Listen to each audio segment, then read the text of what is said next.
All right, we're on to what is this video number 4? Hoping to get a few more done tonight, so we'll see. But now we're moving on to Ryan's. So starting things off, number 5 pick. You took Patrick Mahomes, $18.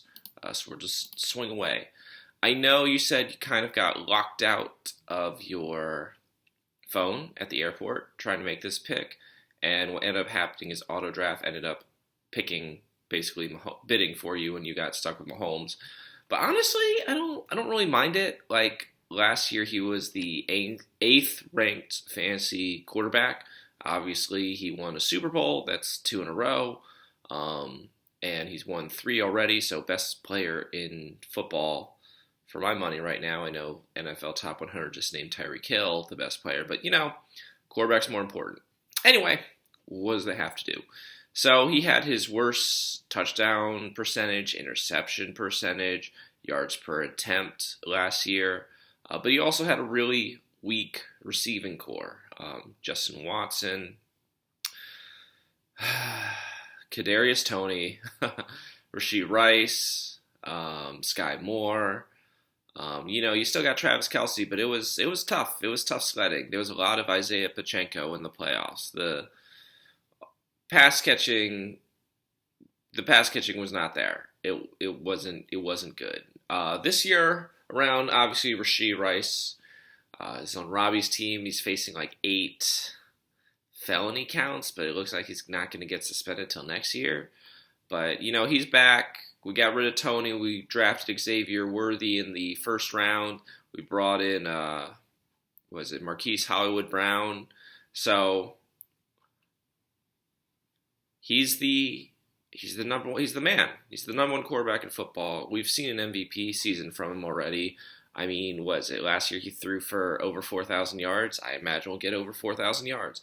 Last year he only threw for 27 touchdowns. I think they'll go up because his receiving options are better. So probably around 35. Maybe if he has an MVP season, maybe he goes for 40. I think we'll get a little rushing, maybe 350 yards. I think he'll be back to his old top 5 fantasy quarterback-ish, top 3 fantasy quarterback-ish season. For my money right now, the top fantasy quarterbacks are Josh Allen, Jalen Hurts. I'd probably take Lamar Jackson, but he's right there. So he'd probably be number 4, but just because he doesn't have that rushing. But his passing's incredible. I don't mind it. I think he's actually probably, I think Hurts went for 25. He's probably around like a $23 player in our league for the money, maybe more. But around there. Somewhere from the 20 to 30 range. So getting him at 18 is not bad. He's worth more than that, but we always undervalue quarterback. So I know you might be frustrated to get him, but I don't think it was bad. So next, 16th overall, you went $69 on Saquon Barkley. So what do we like, what we don't like? Saquon is like your guy. I think you've had, if I remember correctly, like Saquon's been in the league five years, and you've had Saquon 3 times in our league. You've had him a lot. So this is year number 6 now. So you've had him. This is maybe the 4th time. I'll have to check. I'll check that later. But you've had Saquon a lot. I guess he's your guy.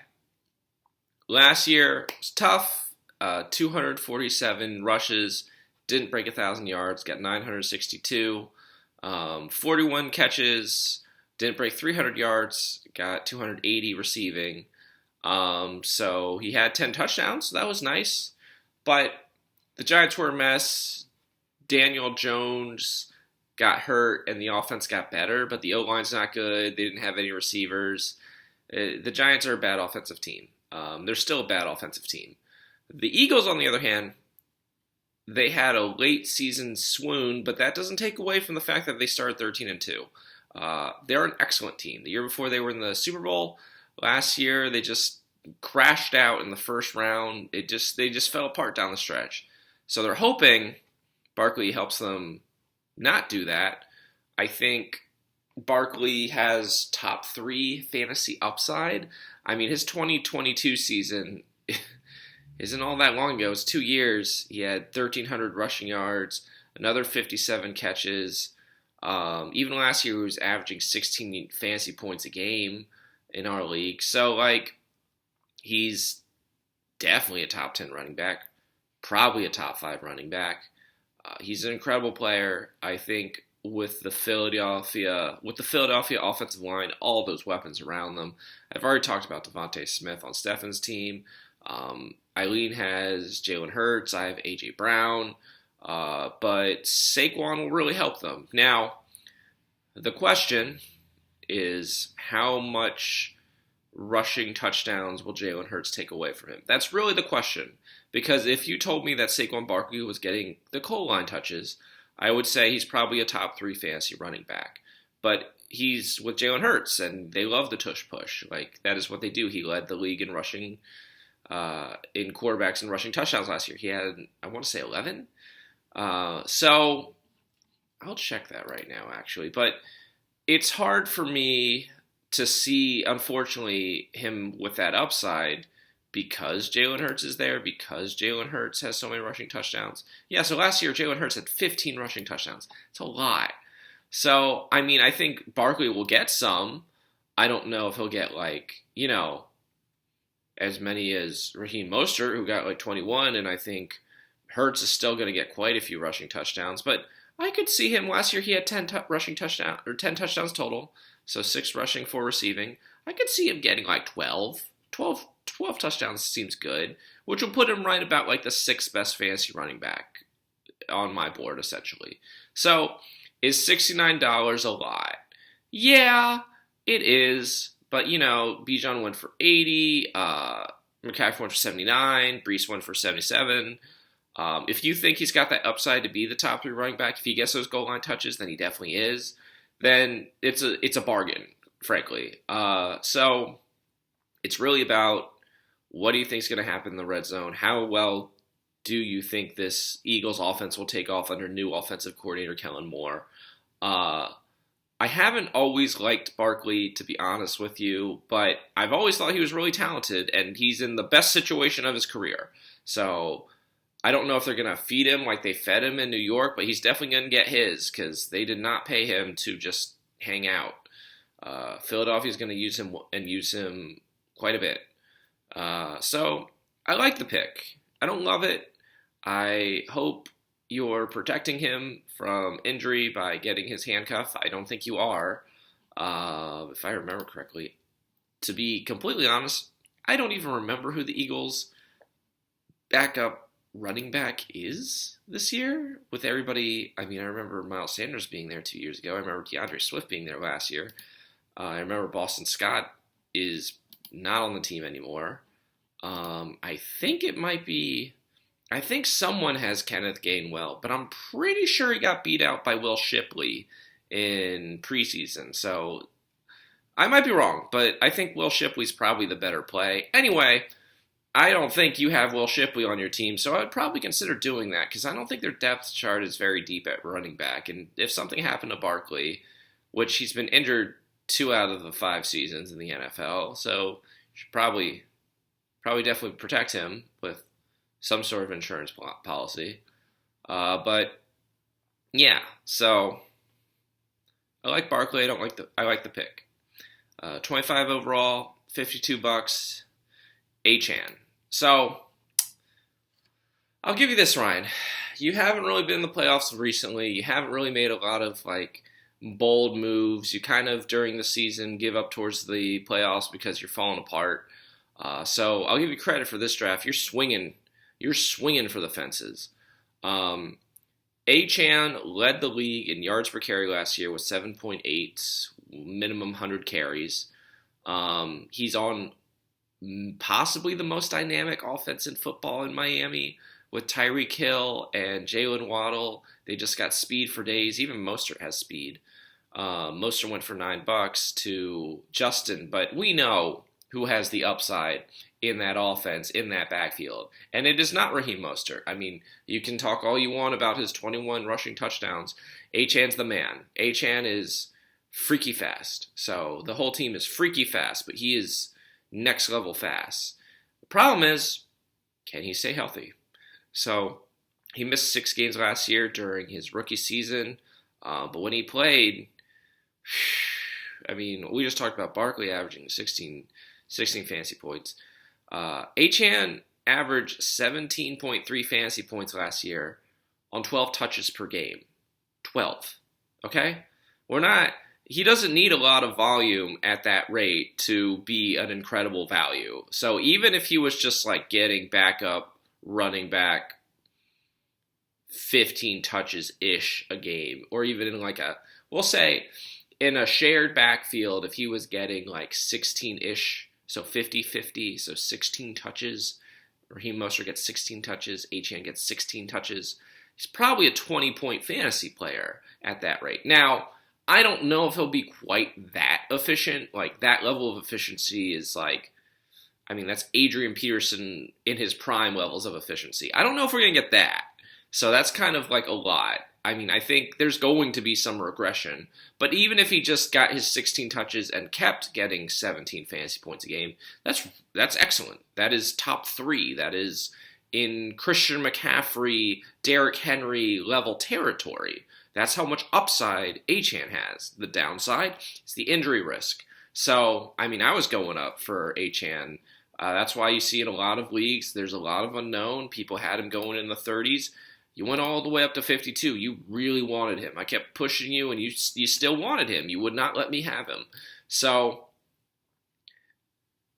I think him splitting carries with Mostert is actually a good thing because it will keep him fresh and hopefully healthy.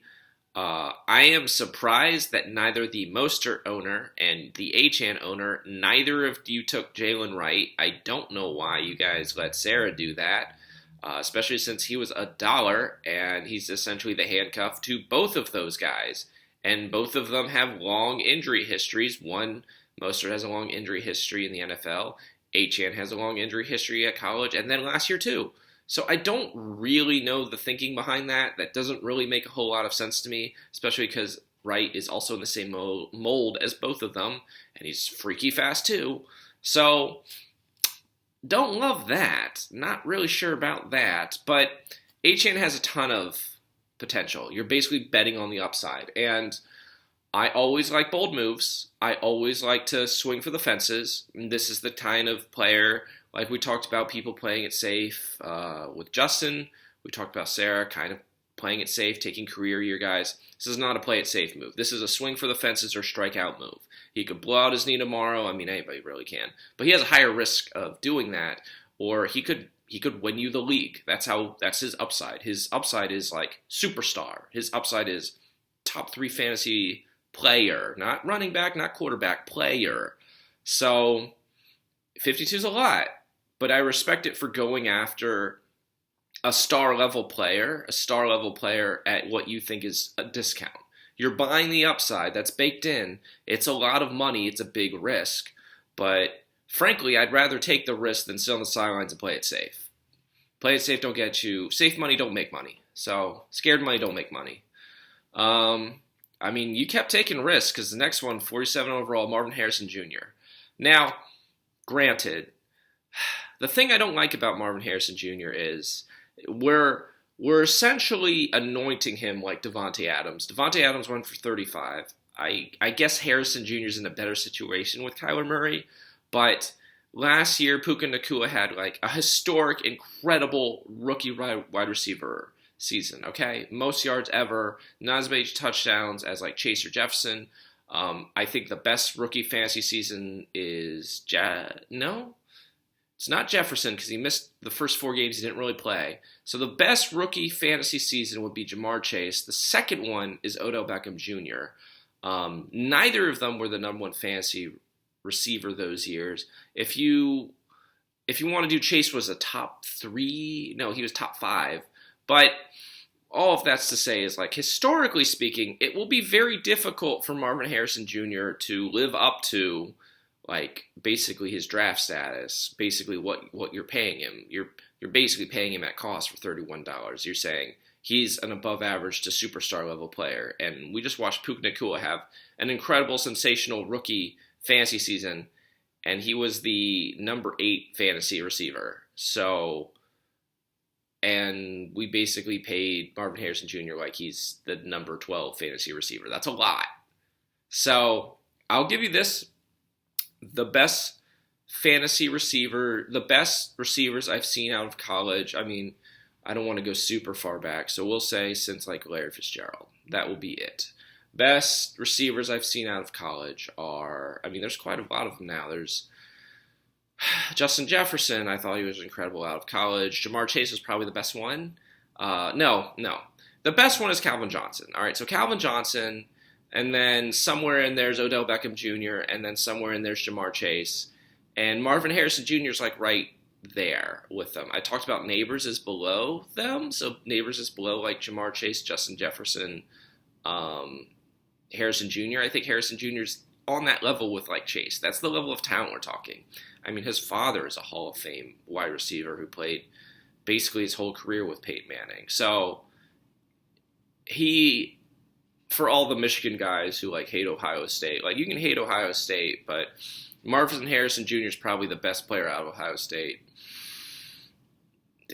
God, since Eddie George maybe? Like I'm reaching back, but his technique, his route running, his body control, his ability to like see the ball go get, like, because his father's an NFL receiver, this guy's been doing it since high school. Like, he is the most pro-ready receiver since basically Calvin Johnson, maybe even Larry Fitzgerald, because I thought Larry Fitzgerald was like ready coming out. Like, you drop him in and he's ready to go, and he was.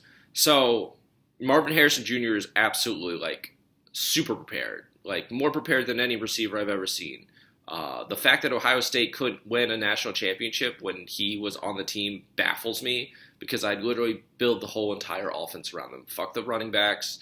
I don't care who the quarterback is, Kyle McCord, Will Howard, doesn't matter. Ohio State's incompetent for wasting his talent because, Jesus Christ, this guy is basically like a weird mixture of DeAndre Hopkins, Andre Johnson, and Odell Beckham Jr. Like that's the mixture of what he is. He's got Hall of Fame level talent, and they wasted it. So we'll see if Arizona wastes it. I mean, they had a Hall of Fame career with Larry Fitzgerald, never won a Super Bowl, but at least they got there. I'll give them that. Is Kyler Murray great? I don't know. I mean, I thought he was okay with Hopkins there in Hopkins' prime. So all of that's to say, you're basically paying him at cost, but I respect the amount of just high-level upside that comes with him, because all the indicators are there that he could be an incredible player. He could be Larry Fitzgerald, Calvin Johnson right out the box. And, like, you watch him play, he's getting 3, 5, 7 yards of separation every play on these college kids. He's still doing that in the NFL. It's crazy. So, probably 1,100 yards, probably 7 touchdowns. But, you know, if he had like a Ja'Marr or Justin Jefferson kind of year where Kyler just fed him like crazy, I could see it, because he's that kind of talent. Incredibly talented player. Talent isn't everything. You got to have opportunity at receiver. But, man, like, you could drop that guy. Like, Justin Jefferson's a top 5 receiver, even though Sam Darnold is the quarterback. Marvin Harrison Jr. is that kind of player. Like, you could just drop him in a bad situation. He'd still put up numbers. Like, Andre Johnson with Matt Schaub and like Houston kind of level. DeAndre Hopkins with like Tom Savage at Houston kind of level. Houston had some really bad quarterbacks for a spell there. Anyway, that's a lot of me gushing over Marvin Harrison Jr., but you paid for him at cost. Again, another super high upside guy. So I respect it. Then 70 overall, $9, Dave Montgomery. I'm genuinely surprised that Montgomery went for this little. It's kind of funny to me. Like, what is it? Sarah's starting Ezekiel Elliott for $3, and she spent $31 on Rachaad White. For $9, I mean, if you told me David Montgomery was $31, I would take him over Rachaad White. So for the fact that you got him for $9 is crazy. I understand that Jahmyr Gibbs is the more talented player. I understand that he's in a timeshare. I understand that Jahmyr Gibbs will get most of the pass catching. But please understand that the way Raheem Mostert basically led the league in touchdowns last year, David Montgomery could possibly do that. He is the goal line back in Detroit. Detroit has the best offensive line in football. They have a great offensive coordinator, Ben Johnson. They have a great receiver, Amon-Ra St. Brown. Jameson Williams is really fast. I'm not going to say talented, just fast. And Jared Goff, when he's under pressure, is terrible, but when you block for him, he's above average quarterback. So, all that's to say, I think you got Montgomery at a really cheap cost. He broke 1,000 yards last year, and he had 13 touchdowns. So the fact that, he did both those things and he's only $9, I mean, granted, it's not as big as he was in Chicago, but he was still a really good player. He was a solid running back, too, and the fact he got a ton of touches inside the 5-yard line last year. I know he doesn't catch the ball, but, man, even if he doesn't have as great a year as he did last year, I don't think he'll break 1,000 yards. I don't think he'll get double-digit touchdowns. I don't think he'll catch 20 passes. But even for all of that, to have him as your RB2 for $9 is a really, that's a steal. That's a great deal. I did not even know that going into here, that you got Montgomery for that cheap. I guess I just assumed you spent money $30 on him, and then you filled out the rest of the roster with dollar players. But clearly you didn't, because $9 is a great deal. If I would have done that. I'd do that all day. So I had to spend $10 on Chase Brown, and I think David Montgomery is a better running back than Chase Brown today. So, yeah, because people always upbid me on whatever running back I'm picking. But Montgomery's great. Really nice player. I still think Jahmyr Gibbs is better, but this isn't an Aaron Jones, A.J. Dillon kind of situation where I'm give the super talented guy the ball. David Montgomery's a good player. This is more Tiki Barber, Ron Dane kind of situation where, I can see both players having a role, and both of them are very good at what they do. So, good deal. I mean, I'm really, really liking this draft so far. Five picks, really good. $9, A6 overall, Keenan Allen. Max man, Keenan Allen. So, the good. Last year, the Chargers were falling apart. Mike Williams got hurt. And they were just we got to feed Keenan Allen. So he had a career year, 1,200 yards, 108 receptions, just super crazy, incredible, dominant slot receiver year. I don't think he's going to do that again, at least this year. I mean, I already mentioned it during Sarah's video. DJ Moore had an incredible career year. Also doing a solo act in Chicago, and now it's them together, plus Rome Odunze, who was the number 9 overall pick in Chicago, with a rookie quarterback. I think Caleb Williams is a really good rookie quarterback, but that's a lot of mouths to feed, and that's not even counting Cole Kmet or the running back DeAndre Swift or Khalil Herbert or Roschon Johnson. There's a lot of guys on this team that are pretty good. I don't know if the Bears are going to be really good, but I think the Bears are possibly a playoff team in the NFC because they got a lot of talent. I just don't know if the offensive line is going to hold up. But, maybe Caleb Williams can figure it out. So, $9. That's, unlike Sarah, who was paying for players at cost coming off career years, you did not pay for players coming at cost. If you told me, Sarah got Ayuk for 16, and she got DJ Moore for 14, and you got Keenan Allen for 9. The best deal of those three is Keenan Allen for 9. So, yeah. I think Keenan Allen's probably only going to get, maybe 900 yards. He'll probably take 20 less touches, so maybe 85 receptions. But he'll probably still get his 7 touchdowns. That's still top 20 receiver-ish, top 25-ish.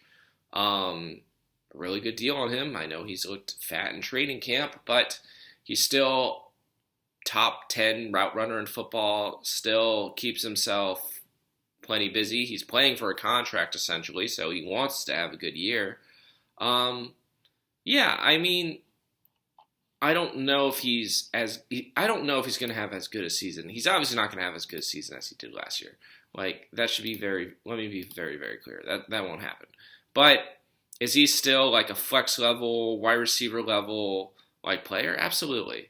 Absolutely, he's a starter in our league. So, again, just kind of plugging away, getting cheap players. I like it. 105 overall, George Kittle for $2. I mean, I like Kittle. I'm not really a tight end guy. I took Mark Andrews this year, but I'm really, tight ends, unfortunately, they have to block. They have to do all the dirty work, and really, I just want people to catch the ball. So, last year, no, not last year. A couple years ago, Kittle was like the number 2 fantasy tight end, but that was because he scored double-digit touchdowns. And then last year, he did not score double-digit touchdowns, but he was still like a top 5 tight end in fantasy. What does that mean at tight end, at wide receiver? Well, it's not great. Basically, being like the 5th best tight end in fantasy is like being like the 30th or 35th best wide receiver in fantasy. It's just not all that important. However, you got him for a couple bucks. You were trying to fill a last starting spot, so I respect it. I don't think he'll break 1,000 yards. I think he'll get around what Allen gets, maybe 850 yards receiving, but much less catches because, I mean, there's Chris McCaffrey, there's Deebo Samuel, there's Brandon Ayuk. There's just other mouths to feed before Kittle. So we're talking maybe 60 catches.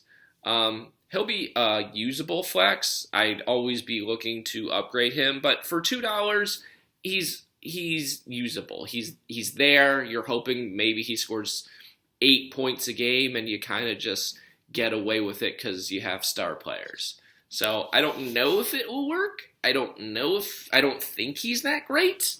But he's a quality tight end in real life. It's just for fantasy purposes, it's not great. But, he's a flex level kind of player. Then we took another tight end. I mean, we were just going for dollar players at this point that we thought we could get. So we took David Njoku. Njoku basically kind of had like a Kittle-esque year. So he was really, really good with Joe Flacco. I remember that late in the season, he had like 25-point games with Joe Flacco. The problem is Deshaun Watson, for whatever reason, doesn't really use him. So I hope Watson uses him, but I don't think he's going to have as good a season as he did because unlike Watson, Flacco knew how to use him. So maybe 750 yards, maybe 5 touchdowns, maybe 60 receptions, so a little less than Kittle, maybe like the number 8 fantasy tight end. But for $1, I mean, it's fine. He's a flex level player-ish. So, not bad. Then we took Tyler Lockett at 170 for $1. I mean, so Lockett's overshadowed because DK Metcalf, Jackson Smith, and Ngata? JSN. We'll just go with JSN. Ngata. Yeah, Jackson Smith and Ngata. So, I think Seattle will be more pass heavy. We'll finally get away from the Pete Carroll, let's run the ball down everyone's throats kind of thing. But I don't know Njigba. Yeah, Jackson Smith and Njigba. Okay, there we go. Jeez. I think Njigba takes the next step, which takes away from Lockett, so he'll be more of the wide receiver 3 kind of guy. So less receptions, not going to break 1,000 yards, probably around 800 yards, maybe 4 or 5 touchdowns. He's on the back end of his career now. There will be games, it's tough, because there are games sometimes where he gets like 1 or 2 catches, and you're just like, ugh. But then there are games where he gets like 8 catches, and you're like, oh, yay. So, it's tough. I mean, on the season, he was like the 33rd best fantasy receiver last year, so you're probably like top 40-ish. So he's around where Njoku and Kittle are. Basically, you just need like one of these guys to be starter worthy. So I don't blame you for taking like dollar players like this and just be like, maybe they turn into something. Maybe there's something happens. It could happen. Keenan Allen broke out once Mike Williams went down, and then boom. So, Lockett could break out if something happens to DK Metcalf. So we then took a bunch of defensive players. I won't get too much into that because I don't really like to do that, but currently you're starting linebacker Robert Spillane, defensive end Brian Burns, Jaquan Brisker at safety, and then Jadeveon Clowney at defensive player. And then you picked up Nick Bolton off waivers. I don't know why you have two defensive linemen. I don't know why you're starting Jadeveon Clowney and Brian Burns. Just pick one and then start Bolton over the other one, or just cut the other one. Keeping extra defensive players is always dumb to me because you have a huge pool of players you can pick from. So why would you keep extra ones on your bench? Like that, if you value defensive players that much, then you're not using your bench properly because you clearly don't value any sort of chance at finding a high upside handcuff running back on waivers, which you can still find right now. We're going into week 1. They still exist. They're still there. So yeah, I never agree with that. People do it every year in this league, and I think they're stupid. So yeah. TJ Hawkinson for $1. I mean, Hawkinson was having a career year with Kirk Cousins. Then, he blew out his knee. So, and that was late in the season. I mean, I guess you could toss him on IR and hope for the best. Personally, I mean, I just picked up Keaton Mitchell. That was part of the reason why I dropped a running back, so I could get Keaton Mitchell and sneak him onto my IR. I would have rather have a running back than a tight end that maybe I hope comes back in the later seasons, even if I think Sam Darnold is going to be okay. This is the Justin Jefferson show, and I don't want to wait on a tight end on my IR because it's not going to help me much. So we'll say, I mean, last year was like the number 4 fantasy tight end, but he missed weeks after he got hurt. So he probably would have been top 2. So, I mean, I guess there's upside there, but I don't know when he's coming back. I don't even know if he's coming back. Let's start there. So we'll say he plays half the year. We'll say he gets 500 yards. We'll say he gets 3 touchdowns. So he's better if he's fully healthy and getting the ball. He's better than probably Kittle Njoku, possibly Lockett too. So I kind of get it. I don't love it. I don't want to sit on a player like that for that little bit of upside, but for $1, again, I can't hate on it too much. You took Herbert, you cut Herbert, you picked up a linebacker. Cool, you're not starting that linebacker. Why? So, Marvin Mims is your next $1 player. I mean, I liked Mims at Oklahoma. He's a good receiver. Last year, he caught some long passes. He's a deep threat from Russell Wilson. Now Russell Wilson's gone. Now Bo Nix is there. Basically, with Jerry Jeudy gone, Nix, and Tim Patrick gone, Mims is now the number 2 receiver there for Bo Nix. And you're kind of hoping Sean Payton turns Bo Nix into Drew Brees. Because we haven't seen it with Sean Payton since Drew Brees left. So you're kind of hoping, hey man, you're an offensive guru. You need to get a quarterback and develop them, and that quarterback needs to be good because we haven't seen you with good quarterback in a while. It's been a minute. So, I mean, they also signed Josh Reynolds, so I'm not really sure what... The thing is, Bo Nix is the most experienced quarterback to come out of college football because he played 5 years completely in college, a couple years at Auburn, and then 3 years at Oregon. So most career starts of any college football player ever because of the 5th year. So he's also older now. He's like 24, so he's old for a draft prospect as a quarterback because he stayed there 5 years. I don't know what this offense will look like. I have Courtland Sutton, who's the number 1 wide receiver. I took him for $1 because I'm just kind of like, I don't know. Like, the offensive line seems okay. Maybe Javonte Williams is healthy. Maybe he's not going to be the same that he was. Maybe Jaleel McLaughlin's good. Jerry Jeudy's gone.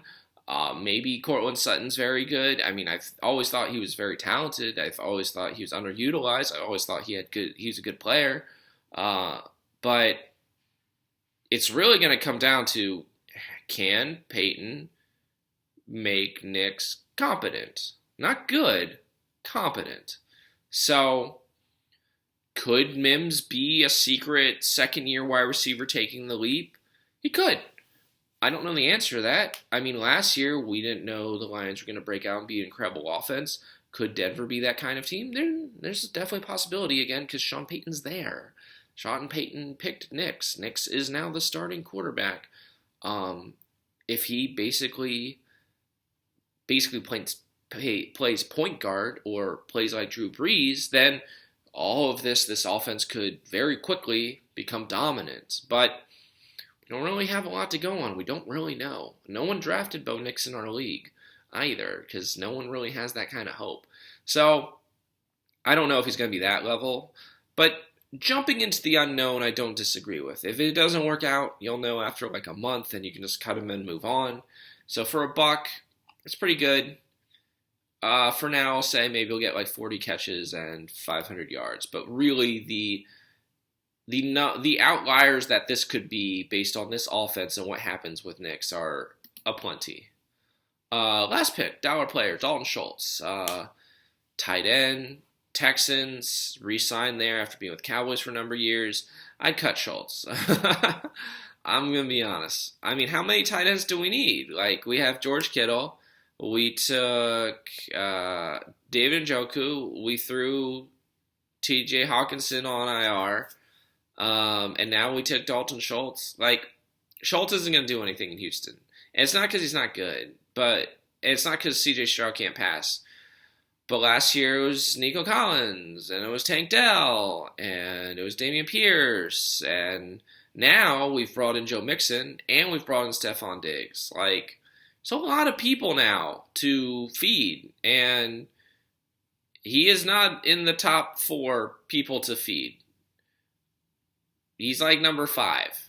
So, yeah, I mean, I guess for $1, you could take the chance there's a run of injuries, but maybe 600 yards, maybe 5 touchdowns. I don't really love that, because even if something happens to like one of them, it's the volume's not going to go to him. We just saw Nico Collins leave for seasons. We just saw Tank Dell get hurt, and the volume still didn't go to Dalton Schultz. So, like, why would we think it would go to him now when there's even more people that are ahead of him on the pecking order? It won't happen. So I dumped Schultz for something. There's got to be something on free agency that's better than this. And then we picked up Michael Wilson off. Oh, yeah, we threw Hawkinson on IR. We dropped Justin Herbert. We got a linebacker. And we also picked up Michael Wilson. So, like Michael Wilson, picked a 3rd round by the Cardinals. He's the number 2 receiver now behind Marvin Harrison Jr. He's a really good route runner. He's efficient. He just doesn't have a lot of really great measurables. So he's like the opposite of Marvin Harrison Jr. The problem is I think he's maybe like the 3rd option behind Marvin Harrison Jr. and Trey McBride. He's probably on the level of James Conner in like the pass game. Also, Zay Jones is suspended for a number of games, but if Zay Jones comes back, it could be his job. I don't really know. I think Wilson is a good player. I think Arizona could be high-flying. It really depends on the O-line and if Kyler Murray can actually stay healthy. I like Murray, so that's what I talked about on Justin's video. That's like one of the players he actually got with upside. So I can get on board with taking a flyer on Wilson at least. I can't get on board with taking a flyer on Schultz. I think that's dumb and a waste of time. But Wilson I can get behind. There's something there. He's really talented. We'll say 650 yards. We'll say like 3 touchdowns right now. But there's the possibility Arizona turns into a more prolific offense and he actually sees some targets, unlike Schultz. So, this is kind of long, another long video. You had a good draft, Ryan. This is a good team. I like the upside picks. I mean, we started to play it safer towards the middle and back end, but you kind of had to do that because you're talking like dollar players. I think it needs some fixing up still. Like, again, why are we carrying 2 defensive linemen? And why are we only starting one linebacker? Like, there's no reason for that. But unlike Sarah, unlike Justin, maybe more so than Stefan, I have Stefan as a top 3 team. I think we'll say Justin is like number 5. I think I might. No, it's tough.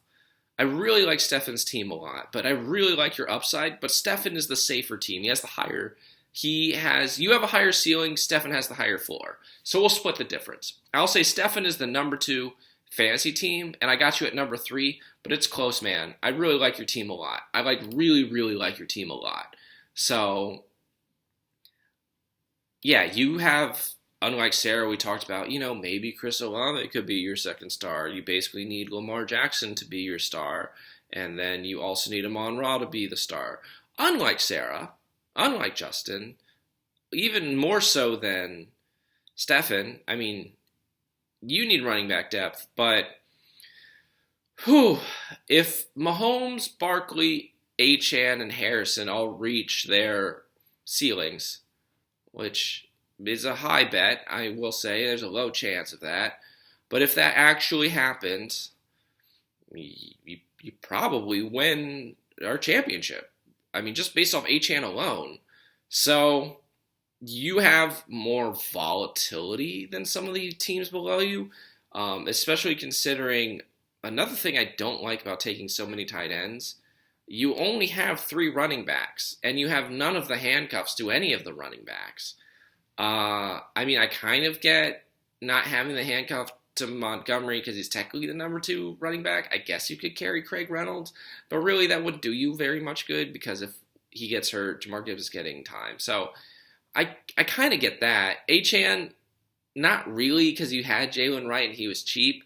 Barkley makes no sense. Like, Will Shipley's sitting out there on free agency right now. I don't know why we're not going to do that because, I mean, the Eagles' offensive line by itself should be a good enough reason to get the handcuff in the Eagles' offense. So especially because we're carrying extra defensive players over doing that, which is just foolish. So, but again, if all those guys hit their, even if Montgomery, let's say something happens to Jahmyr Gibbs and it's Montgomery the rest of the season, gosh, he could lead the league in rushing touchdowns. So, man, the upside on this team is crazy. The ceiling on this team might be the highest in the league, but the floor on this team ain't great. The floor on this team is like the number 8 fantasy team. So I'm gonna give Stefan credit, but I'll put you up there. You're like a top 4 fantasy team.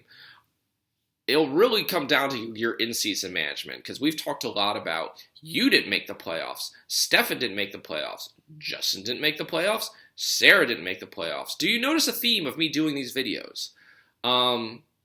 Yeah, y'all need to actually manage your team the entire season and try and I don't know, make moves and attempt to win games. More teams in our league make the playoffs than not. So I'm saying all of these teams are playoff teams. So if you fail to make the playoffs, I will blame you because you did a good draft, and that means you sabotaged yourself. So, yeah, I hope you all realize that if you're watching this. Unlike some other teams where I'm just like, yeah, I have very little expectations for you, but you might exceed them.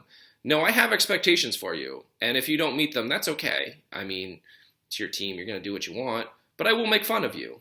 And I will continue to say, Lauren's probably a better in-season manager than you, despite auto-drafting. You are more incompetent than her. So just be aware of that. Anyway, like the team, like the build, like the players, like the swings. This is one of your better drafts in a while, Ryan. I hope you can do what you're supposed to do and actually lead this team to glory, or at least in the realm of glory. But we'll see. I don't really know.